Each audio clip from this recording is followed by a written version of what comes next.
It's only 3 days to the All-Ireland football final, and around Dublin and indeed throughout the country itself, the GAA provides a focal point for communities all year round. In Cabra, the local club, as well as providing hurling and football, also incorporates a school and a Nínra within its grounds. Naomh Fionnbarra has been at the centre of Cabra life for over 60 years. Naomh Fionnbarra is one of the oldest GAA clubs in the city. It was set up by a small group of local men back in 1945. Their goal was to introduce local young people to the skills, joys and passions of Gaelic football and hurling. Back in the early days, the groundbreaking pioneers who founded the club managed to lay firm foundations and inspire loyalty and commitment in the people of Cabra. Gaelic games got a grip on the community back in the 40s and 50s, and the tradition established in those decades is alive and well today. Go to any match involving Naomh Fionnbarra today and it's immediately clear that the club's teams have fervent local support.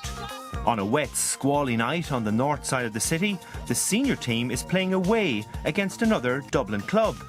It's a club championship match and the Cabra folk are out in strength to support their team. It's very big in the community in the sense that we run a lot of community activities. We run things for the old folks, things for the children, tiny tots right up till they get too old to play, and then we try and get them to come into the club as volunteers. In our club, especially, you're talking about 22 teams, you're talking way over 100 volunteers every week going out and giving their time. No money, nothing at all, just a love of the sport. Come on, the Bears! It's all about the community, about your parish, about your club. The old GAA saying, one club, one life.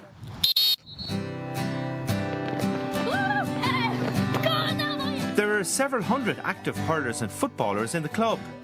Regular training is part and parcel of every active member's week. Dublin county footballer Eamon Fennell is one of the coaches. Okay, so we're just going to solo and hand pass the ball to someone who hasn't got the football and move on to the next person. Okay, at speed, go! I think everything goes on in Cabra happens through Fionnbarras, and it's all volunteer work that we're doing.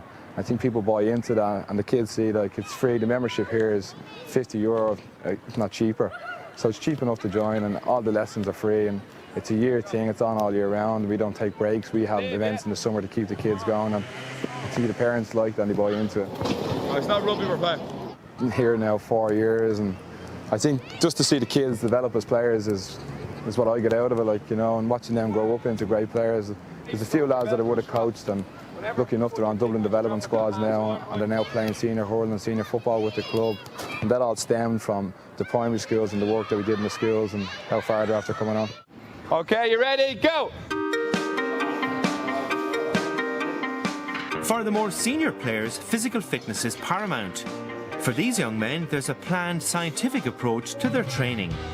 I think the way fitness has gone, it's just essential that you do proper strength and conditioning in the hands of people who actually have studied it and made it their life's work. I want you to do that stretch, 30 seconds each side. The main thing would be to avoid injuries, make sure young fellas are hitting the pitch, avoid knee injuries and those horrible injuries that are quite prevalent in the past. It's actually getting lads moving properly, getting them powerful so they can actually express their skill on the pitch and work in conjunction with the GAA coaches.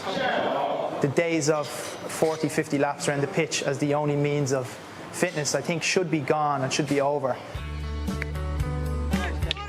Out on the pitch with the Naomh Fionnbarra hurling team in action, this emphasis on stamina, fitness and athletic ability is very much in evidence. The amount of training that these lads do is enormous. Like, I mean, they would train 12 months of the year, they would train 4 or 5 nights a week, a lot of them, and even a lot of guys would train 7 days a week, you know, just to get to this standard. Even your granny could hit a ball standing up, you know, but when you're out in the match going at this pace, you have to be able to get to the pace. I mean, if you're not fit, you won't be able to get there first, you know, you're putting yourself under pressure. So the fellas have to keep themselves in great shape, you know. Aside from Gaelic games, the club also takes in the full range of Irish culture, with the Gaelscoil and Nínra incorporated within its grounds. Young boys and girls start off in the Nínra at the age of 3, making their first steps as Gaeilge. It's very important point to get children, teach them the language in a nice, easy sort of way, play, singing, poetry. They do it all through fun and play, and you haven't got a problem then as they get older and go on to the Gaelic school. There's no problem with them. These days, Naomh Fionnbarra is a beacon of Gaelic culture in Cabra. Our native games and our language are flourishing there. And the young people are all on side, keen to carry on the tradition.